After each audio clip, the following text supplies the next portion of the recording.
What do you think?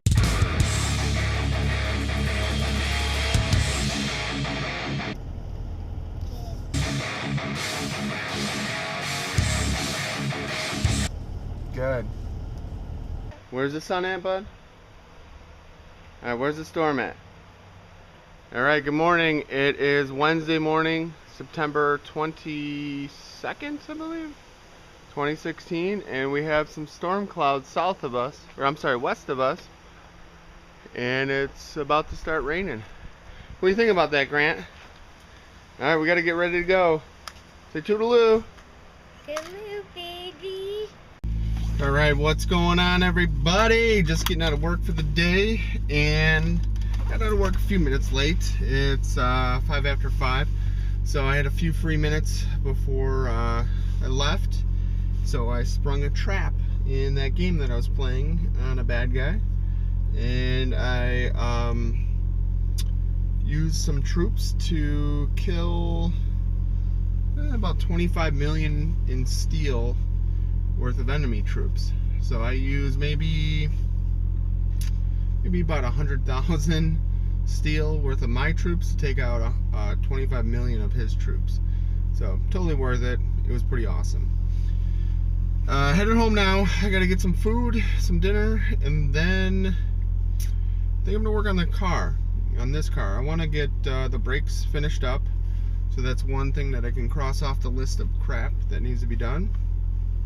And then maybe try to swap out my rear view mirror. And what else? I don't know. I think that's about it for right now. Maybe I'll try messing around with the clock spring, but we'll see. I want to film a video on how the brake pads work on this car. The front brake pads, how they have the wear sensor. So it's going to take a few minutes. Other than that, I'm probably going to just pick up the house and relax a little bit. So the cleaning lady comes on Friday. That means tonight I pretty much have to have everything picked up, because tomorrow I have a client meeting over by Luke's house, and it's just a busy week. So just trying to grind through this all. Vicky messaged me earlier and said that she wasn't feeling good today, and she left work early. I think she left work about 3 p.m. her time, and then I think she's sleeping now. So I was gonna try to give her a call on the ride home, but I don't think she's awake, so that's not gonna happen. And what else is going on? Not a whole lot. That's about it. And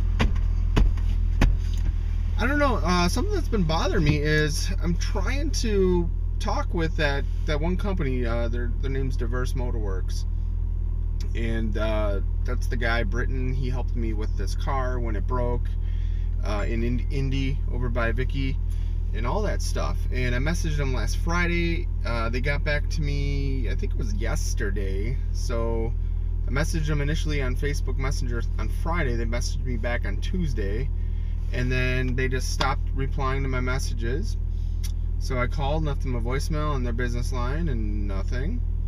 And now it's Wednesday, 5 p.m., and I still haven't heard back from them. So I told them, I said, hey, you know, guys, I want to order some parts like soon or now. Like, let's do this. And they're just like, oh, yeah, we can do that, and that's it. So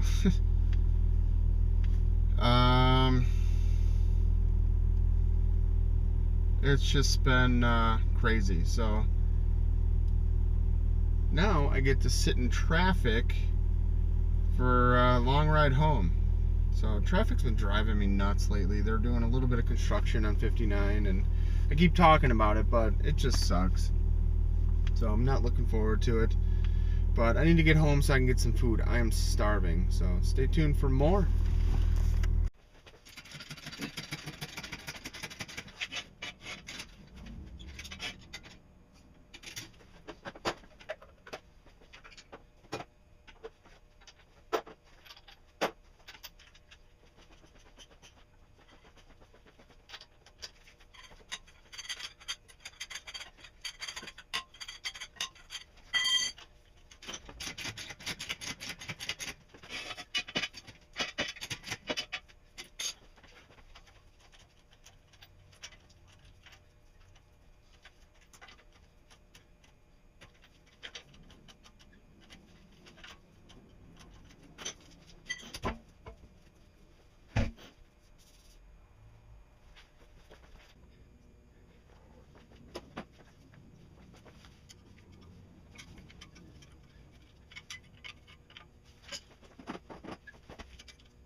Alright guys, so here's a couple quick notes. If you remember from the driver's side, when I took the tire off, the rotor almost was falling off the hub here. This one was completely seized up to this. So the way to get these pads out is you have to compress the pistons. There's two pistons here. So typically what you would do is shove a screwdriver in here and have it come all the way through, and another screwdriver in here and have it come all the way through, and either pry or push and force those pistons in. The only thing is your rotor has to be a little loose. If your rotor is seized up, the rotor won't move. So as you're prying on it, nothing's really going to happen, because when you pry, you're pushing on the rotor and using the rotor to push that piston in. So if that's the case, all you need to do is get a persuader and loosen up this rotor, and it's starting to move. There it is, which gives us enough play to get in and do stuff with these pads. Okay, so from there we might be able to compress this piston better or easier.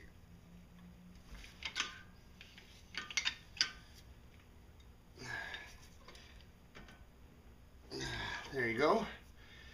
And basically we want to be able to drop these pads out, and they're still in there pretty tight.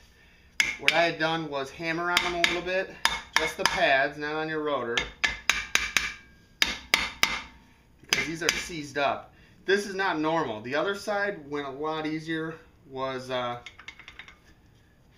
more, I guess you could say, normal. Something's going on with this side here.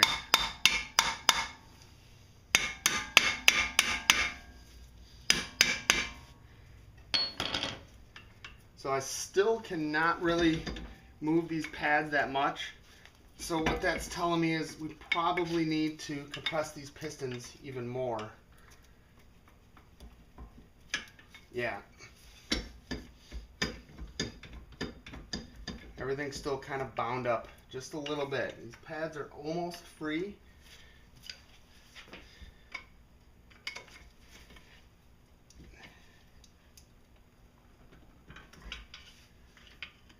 Okay.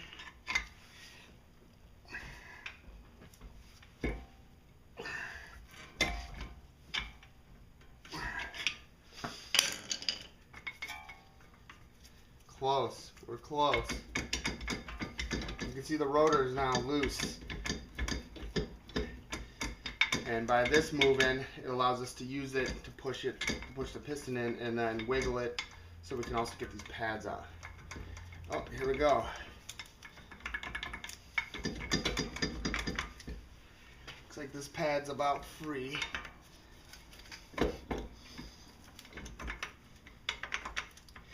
Remember from our other video, these pads have a key.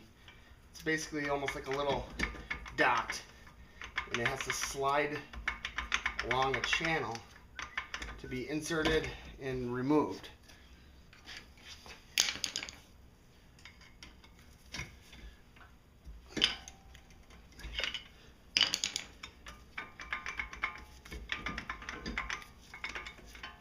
Almost out. We're just getting some resistance from this rotor, I think.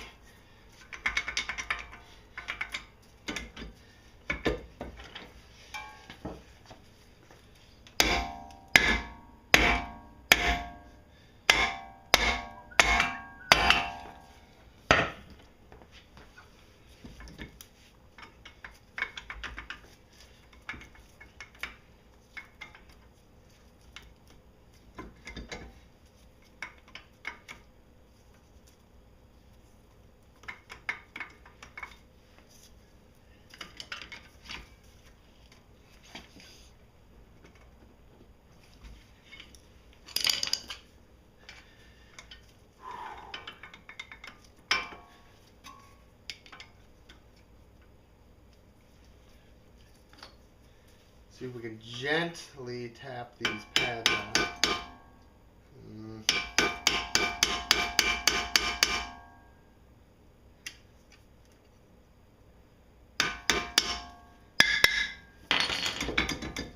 sure exactly what this pad is hung up on because its rotor's not loose.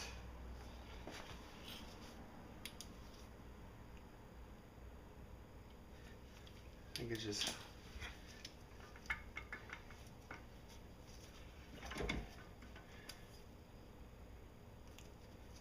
You can see the pad is actually hitting the center section here. So it wants to remove. This is just in the way. I'm wondering if that's because they installed the pads incorrectly last time. Hard to say. That should not be hitting. It's a physical stop. Listen. That pop.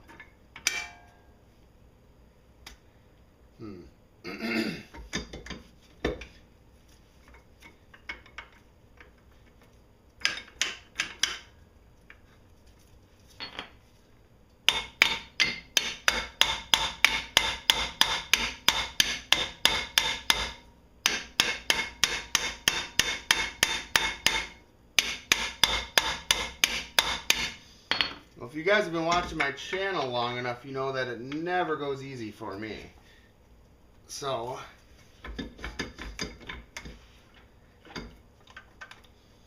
having said that, I think it's time for a TV timeout. Alright friends, so here we are. I'm just going to give a recap as to what happened. So this brake pad here that you're looking at with the wire attached to it, this guy here was one of the old ones. And I was going to be all smooth and stuff and be like, oh hey, let me show you the difference between the old one and the new one. And I busted out my multimeter and I was going to check continuity because I just presumed that when these brake pads wear down enough, it breaks the contact because these are only 2-wire sensors in here. So I tested the continuity on this brake pad and it still toned. So when I hooked my multimeter up to that pad, it still rang a tone. I'm not even going to show it because who cares. So that was the pad off the driver's side. So after hemming and hawing and beating the shit out of it, I just got the passenger side pad off. So I had replaced a day or two ago this the driver's side, and I still received the error message on my dash. So now I just got off the passenger side one, and if you look here, you can see how it's worn through to the point where it looks like it was just about to break that contact. So I was like, aha, there's my problem. So I broke out my trusty multimeter and hooked it up to this sensor, and it still tones. So that means that circuit or those connections are still connected. They're not broken. So I'm presuming once I get the new pad on the passenger side that I'm still going to have the same error message. So that's not good. But like I said, I was going to be all smooth and be like, oh yeah, here's how these brake pads work. And then hook up my multimeter and show how this one is a complete circuit and these ones weren't. But these sons of guns still work. So I don't know if it measures resistance and notices like a difference. Or I thought it would be more simple than that. It would just be like once the circuit opens up, it would be like, nope, time to replace your brakes. So this was off the passenger side, and let me kind of show you what I was dealing with here. So I'm gonna get this buttoned up quick here, but a little bit of a close-up. You might have seen me struggling and prying and everything else on this thing, and I didn't film everything because I was well, first I wasn't happy, and second I was beating the crap out of it. So my rotor wasn't loose on this passenger side. It was like pretty solid. So what I did was I took my sledgehammer and beat on this around here. Finally got it broke free so that it would wiggle or move just a little bit. That allowed the whole caliper to move more or better or whatever, which allowed me to get the brake pads out.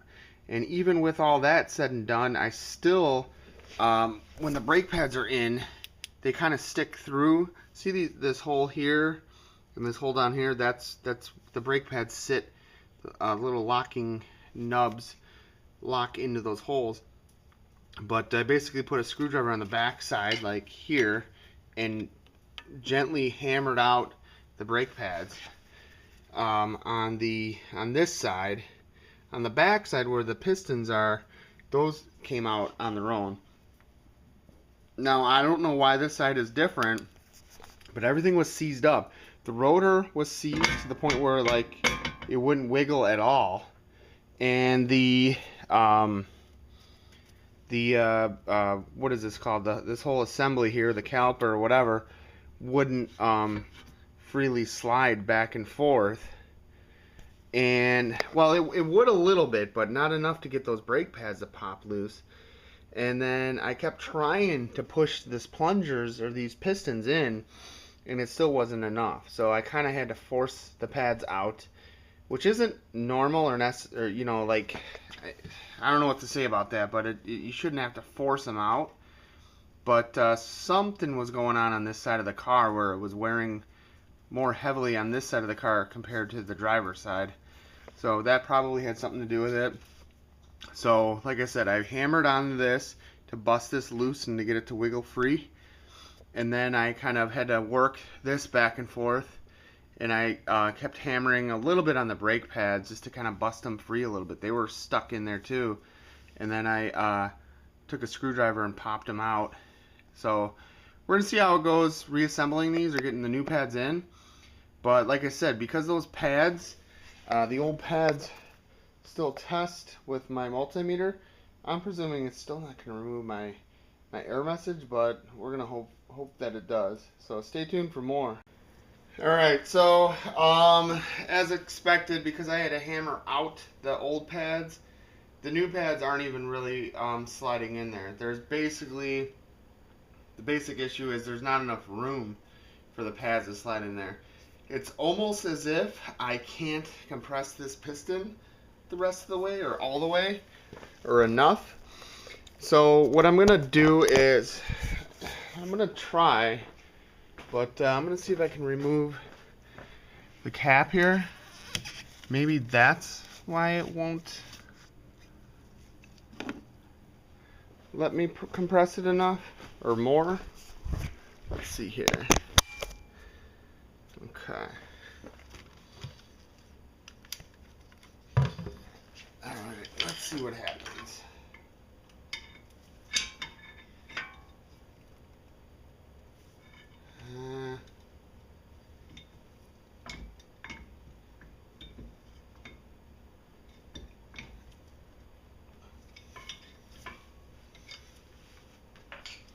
Still don't feel like I'm getting enough compression. I know the other side, like, I could see the piston pushing in. This side is just not doing it quite the same. And because of that, there's probably 1/4 of an inch. I'm not quite sure what to do here. I was hoping popping the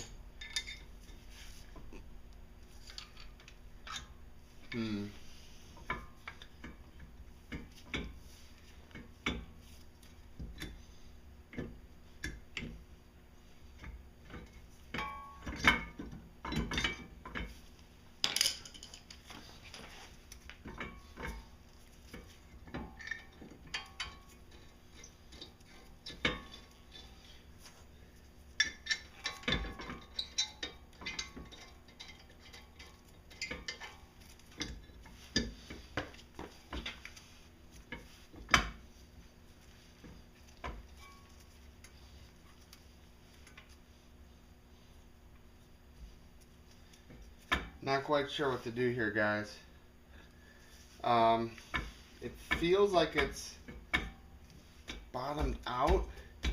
So the only other idea I have is hammering this to push it in further, like here.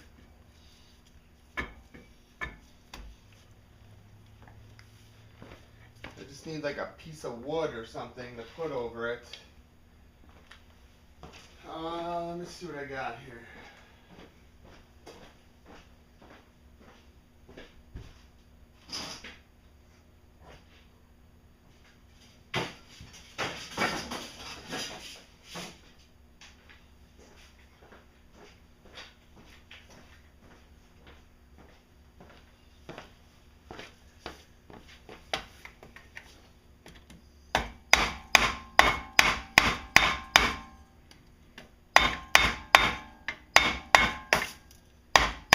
I don't think that's really doing anything.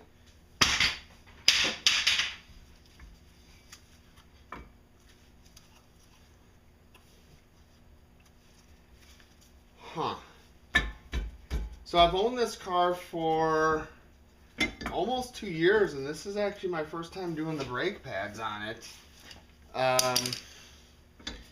Everything says, yeah, you know, you just flip this carrier up, compress the plunger, and it should all be good.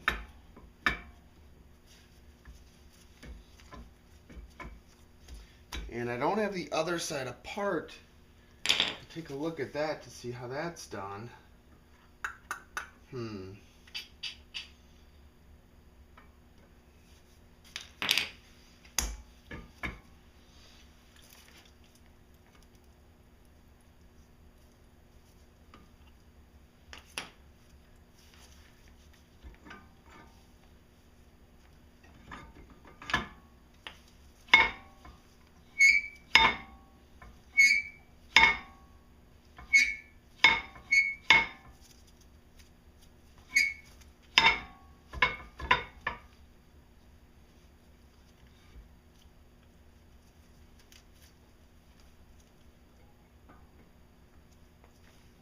I mean, it's sliding relatively freely.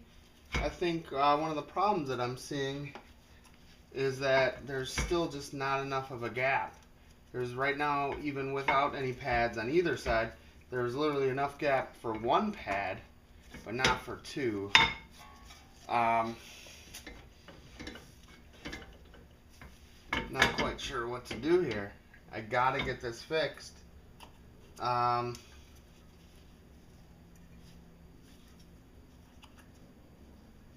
I don't know. It's like I can't compress the pistons any further, but I can't get any more.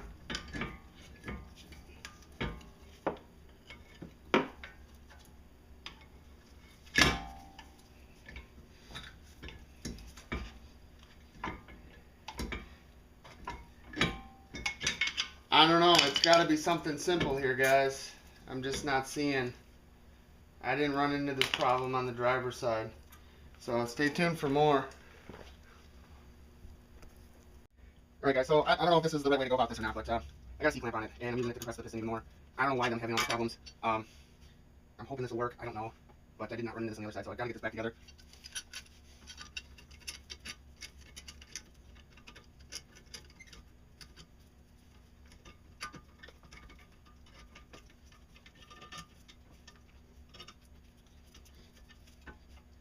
It seems to be working a little bit. Not positive though.